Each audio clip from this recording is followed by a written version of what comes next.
Just like any pyramid scheme, Ponzi chain letter, I call Bitcoin a blockchain letter, because it's got the same characteristics of a chain letter, except it's on the blockchain. That's what's new about it, right? It's the same old scheme.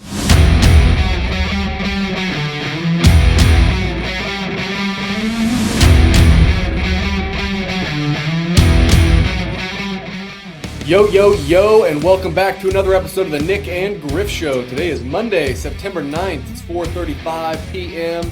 Today, Griff, you and I both watched a new debate between Jack Mallers and Peter Schiff, and it's such a conundrum that we've got to talk about it. I've got a few thoughts prepared, but right off the cuff, what are your first thoughts, Griff? I just think that it's a conversation Bitcoiners have all the time, whether it's a gold versus Bitcoin or it's a gold versus real estate. When it comes to assets and money, everybody wants to be the smartest person in the room. I mean, just straight up. So the conversation between Schiff and Mallers is something that Bitcoiners, I think, have all the time. The ethos of those conversations is me having a Bitcoin conversation with people who have not studied Bitcoin at all. It was a conversation between a really well-studied, articulate, probably one of the best mascots for Bitcoin, if you would, one of the best leaders in the space. No, I mean, Nyc, you would agree. If you've ever talked to a gold guy, they're pretty close to being a Bitcoiner, but they will not trust anything but the financial entities that actually hold their gold, or rehypothecate how much they have, or lie about it, or trust the nation state and let them take it.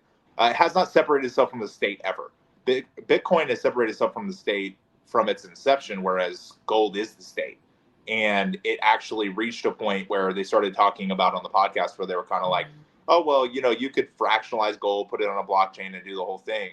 The only problems I had with the Jack Mallers debate, and I think Jack was just tired of it. I don't know what you think, Nyc. I think he was just kind of tired of talking to this guy about halfway through. He's just like, hey, this is this old guy. I got to respect him, whatever. But Peter, the reason why putting gold on a blockchain doesn't solve anything, like putting golds in different banks throughout the country didn't solve anything, and using it as a world reserve currency for a global economy, its central authorities are all corrupt. So if you put it on a blockchain, I mean, sure, you'll be able to verify digitally, quote unquote, who has what gold and who doesn't have what gold. But haven't we already seen from these altcoin projects that you can censor a blockchain, that you can change a ledger, that you can maneuver things around? So again, Bitcoin's already solved that problem. But guys like Peter are still like either questioning it or approaching these conversations very intellectually dishonest. And I think all Bitcoiners can relate to the conversation because we've all had it. You've had that conversation before, have you not? I've had the conversation before. We've all had it. One point that you just hit on that they talked about in the episode, tokenizing gold, right? And then trading gold on some kind of a token, right? And where the disconnect there is that Peter seemingly does not understand is the difference between a bearer asset and something that's not, right? You can own a token that says, hey, I own this amount of gold, that's stored in this amount of place, but you still have to trust a third party or a custodian that, hey, they do actually have the gold at the place they say that they've got it, right? That still does not solve that issue. I think it's funny because a lot of the conversations they had back and forth was in this idea of people love to talk about intrinsic value, the idea of something being objectively valuable or subjectively valuable. And I think that you and I would agree that value is subjective in the sense that if there's no perceiver, if there's no one to hold an asset and say, this is valuable, then there's no real value, right? Like there's no real value of gold or Bitcoin if there's no humanity, right? And I think that seemingly tells us that value is subjective, right? I mean, it's a pretty simple concept. There is no such thing as intrinsic value. Gold bugs and really older folks in general seem to really love this idea of things having intrinsic value. I don't think that it's a real thing. You can touch it. Yeah. If you they like that they can touch it and shit. Well, it's funny because Peter then gets into it and he's like, I'm not saying that something isn't valuable if you can't touch it. I do believe in the value of intellectual property and software and the internet and these kinds of things, right? But he seemingly doesn't understand that same logic also applies for Bitcoin. And Griff, it's something that we were talking about on the phone before we decided to jump on here. You talked about how we can't say intrinsic value because it's not quite true. But the production cost of Bitcoin tied to the energy consumption, there is a real value cost in producing more Bitcoin, right? We talk about if you're going to produce more gold, there's a lot of capital and time, human capital and time and economic capital allocated to the process of mining gold, right? The same is true with Bitcoin. Talk about that for half a second. Well, I mean, just think about all the characteristics that Bitcoin embodies that nothing else has ever presented before. Bitcoin is the regulating body. Its software is the regulating body. Its code is the regulating body. So when you talk about something having value and how to subjectively value that, Bitcoin has a monetary premium associated with it. Of course, you have a bunch of people like Nick and I that love buying Bitcoin, and we're holding it for the speculative nature, but also the software. We know the things about the code that are going to keep running no matter what the Bitcoin price is. And likewise, we're buying it because it already has all of that stuff built into it. If you have all these gold miners all over the world, who's actually checking them? Who's actually holding it? How do you actually get more? How does putting that on a blockchain make it any better? It doesn't. That's like the number one thing we get to all the time with Bitcoin is that blockchain is just a word people are using. It's one of the first things you research. There are different types of ledgers, different types of distributed ledger technologies like blockchain, histochain, all kinds of different types of chains. And Bitcoin being on a blockchain is just like one part of a very nuanced subject of a monetary body that is governing the world simultaneously through really just a couple novel techniques. So then you get to the point in the conversation where Nick and I were talking about this. You have to define terms. And what Bitcoin is ultimately doing is changing what those terms are in general, much like gold did for the last 2,000 years. Gold is the reason we have a definable term for what money is, what actually makes money better, and how that influences society. We have a studyable history of that. And so Bitcoin is actually the first thing that challenges gold. You hear Peter talk about there's no cash flows, there's no profit, there's no things like that to measure Bitcoin. And likewise, there isn't for gold. And he buys gold because it's a speculative buy against all the fiat currencies that exist. And that's great and everything. But gold is winning that battle over time against crappy currencies, against paper currencies, because it does have value, because money has subjective value that we can measure. And it has, give or take, 8 definable characteristics that would make it either good or bad as money. And you can go down the list. I mean, there's all kinds of things that could be money. And the reason why gold failed as money is because really it wasn't fractional. It's easy to hold it up, put it in different, give it to Peter Schiff. Peter Schiff will tell you how much he has. Peter Schiff will tell you how to rehypothecate it. Peter Schiff will tell you how much a dollar is worth relative to the gold that you're putting into it. Of course, because that gold bug, although he's buying it because he doesn't trust any financial entity, trust him. No. With Bitcoin, we're trying to define money without doing that. And so definable terms, Nick, I mean, I think that's what Bitcoin and why those conversations are so difficult with guys like Peter. He doesn't even realize what he's talking about is what is money. And for the first time in human history, we actually have another really good money, like gold, both really good monies that we can compare. And Bitcoin unilaterally, besides history, just eviscerates gold in every category if you study it. Man, how interesting is it that Bitcoin started well before Bitcoin started? I mean, we were always trying to find digital money that embodied so many great governing characteristics. And that's why Bitcoin is so unique. It changes the terms. It's truly an innovation. It all starts somewhere. And the internet was really where Bitcoin started. We're becoming a global economy, a digitized economy, economies of scale with some local economies. We're becoming a very complicated economy where it might be complex, but we actually understand why it's complex. It's complicated because we don't know the future. We don't know what's going to happen. So it's not a complex problem. It's a complicated problem. And Bitcoin does solve a lot of the complicated problems we've been dealing with, trying to grow these tangible, these real world assets into money that can be used all over the world. And that's where gold failed. That's where Bitcoin picks up. Getting behind Austrian economics and why is the middle class so screwed? There are enough people figuring that out.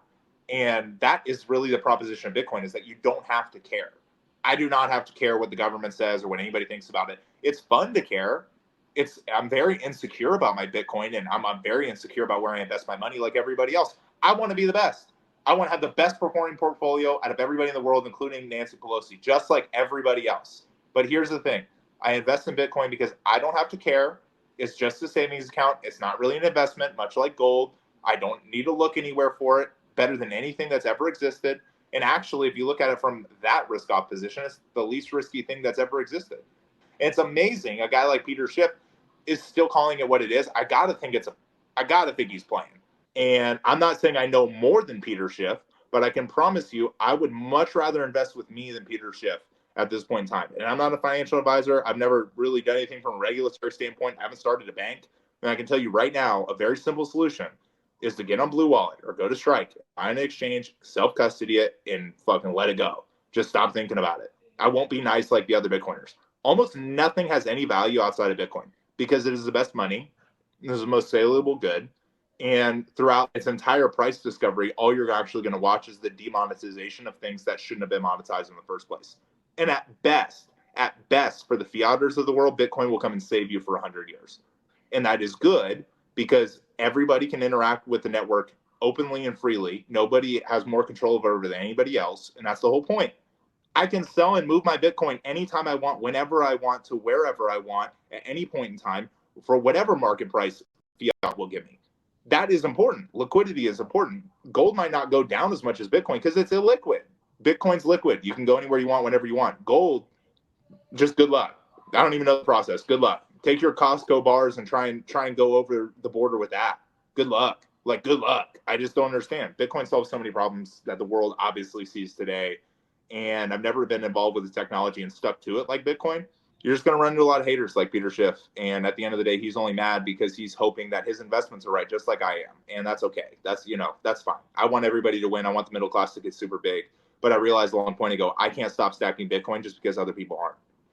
I think the core value add that Bitcoin brings to the world is the ability to store wealth with no risk of a counterparty, pulling the rug and you losing your economic value. Not to mention the ability to, like you're talking about, to move that economic capital anywhere in the world near instantaneously for zero fee. A quick note on what you were talking about earlier. So we know how the stock market, right? It trades from 9:30 a.m. Eastern to 4 p.m. Eastern, something like that.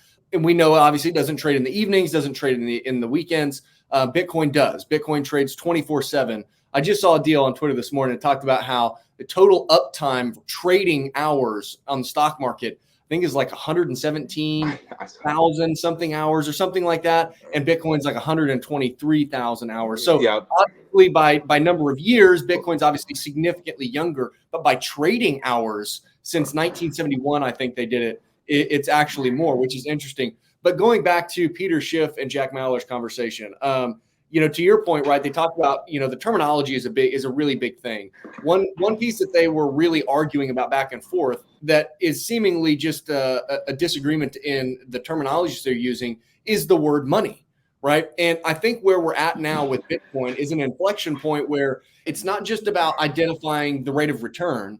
Due to Bitcoin fundamentally changing how we understand money, we're forced to go back to the beginning of the question of what is money, right? You always pose that question, what is money, right? And typically we don't ever answer it and get into the details of it. But one thing that was funny is that Peter Schiff was talking about Bitcoin isn't money because people don't use it for trade. Okay, well, that's not entirely true. But a guest who we had on a while back, Eric Yakes, if you've not seen that episode, go check it out. But we talk about the common path that a monetary good will take to become a money. The natural market process is that something first becomes a collectible item, and then it becomes a store of value, and then it becomes a medium of exchange, and then it becomes a unit of account. The key thing to point out here is that those things don't just happen because somebody deems them to fulfill these requirements. There are real objective properties that a money needs to be optimized for. One of the examples that they talk about is scarcity, right? We all know that scarcity is obviously one of the properties that something needs to have in order to be a money, right? They talk about the Mona Lisa, right? Well, just because the Mona Lisa is extremely scarce doesn't mean that it's optimized for money, of course, right? So let's just think about these, right? So in a store of value, for something to be a store of value, it has to be scarce and it has to be durable. And now if it's able to be scarce and durable and it's able to store value because of those two properties, then it has an opportunity to become a medium of exchange. And in order for it to be a medium of exchange, it again first has to be scarce and durable, meaning it's a store of value.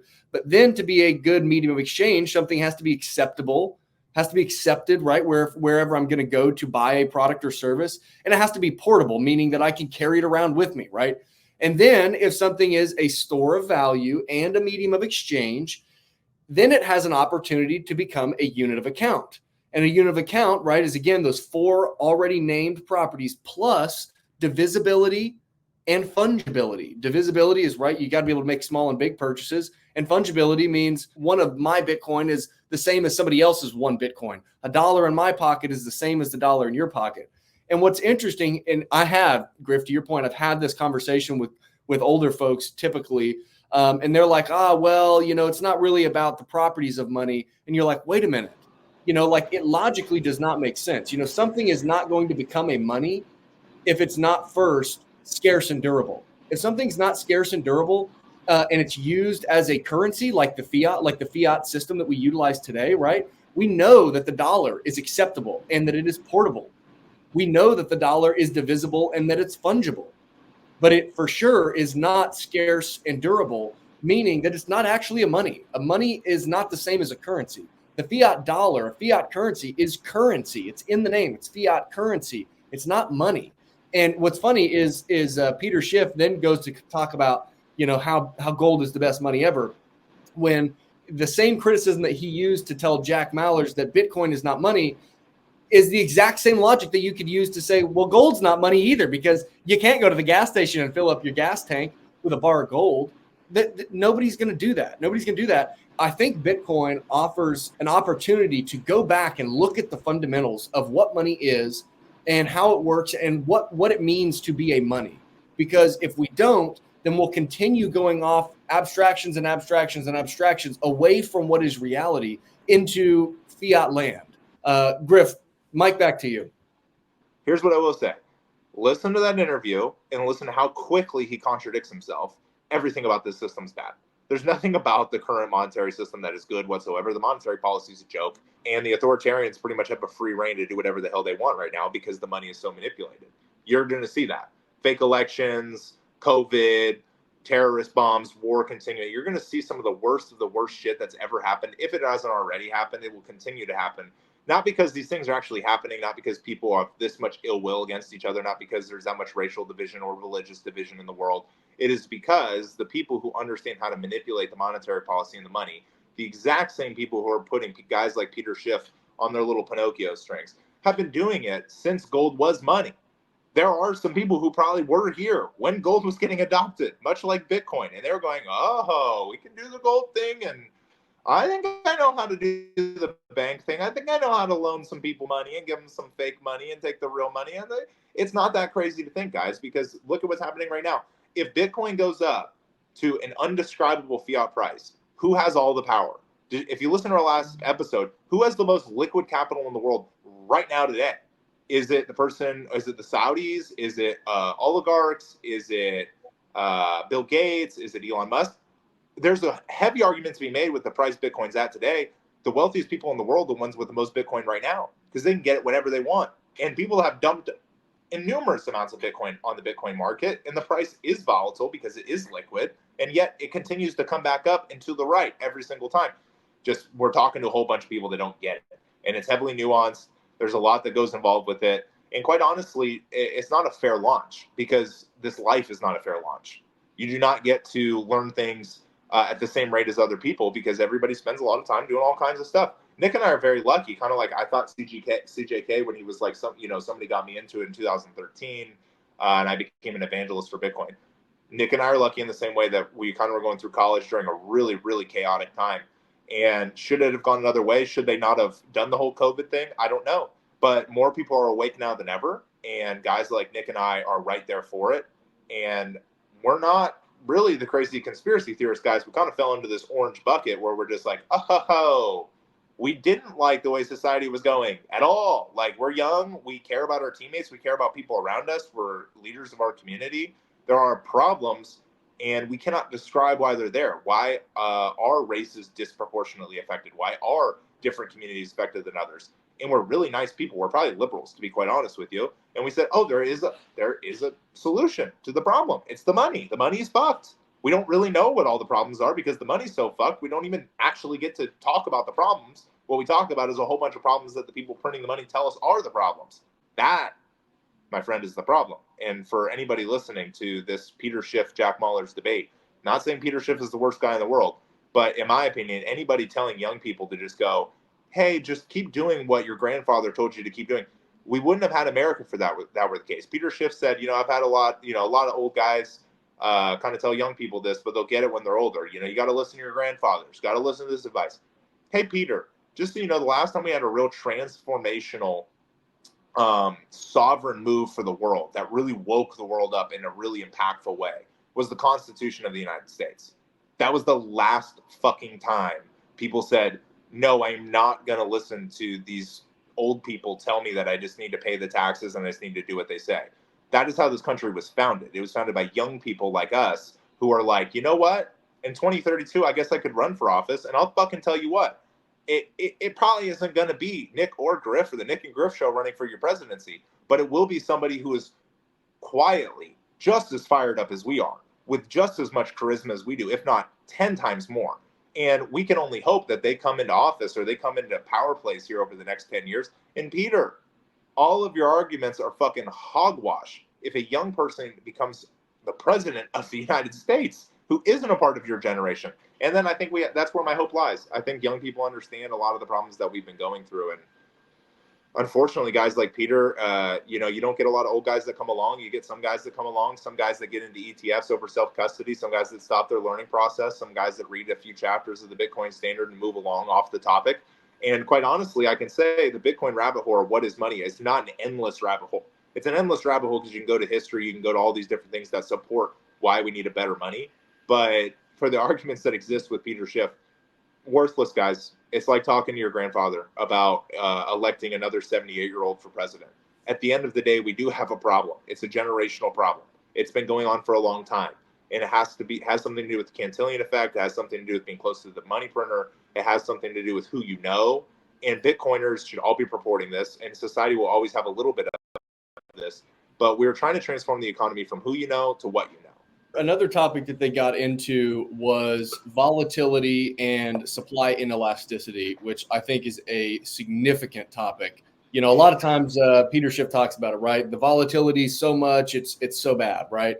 Right now, because we're in the middle of this adoption of Bitcoin, right? And we know that as the adoption continues to happen, that the market dynamics of Bitcoin definitely do change. They absolutely do change. Mainly that as more people adopt Bitcoin and more capital flows into Bitcoin, that implied volatility reduces, right? And we can kind of get into the details of that, but we'll save that for another episode. What's interesting is that Bitcoin is completely unique in the sense that it is supply inelastic. There's no other thing in the world that has this, except for maybe our time, we could argue. And this idea of supply inelasticity is such that as price goes up and down, that does not at all change the production of new Bitcoin, right? If price goes way up through the roof in any other commodity, let's use gold, for example, because that's what we're talking about. If the price of gold goes through the roof, there's going to be a heavy incentive for gold miners to allocate more resources and capital because they'll be more profitable in those endeavors, right?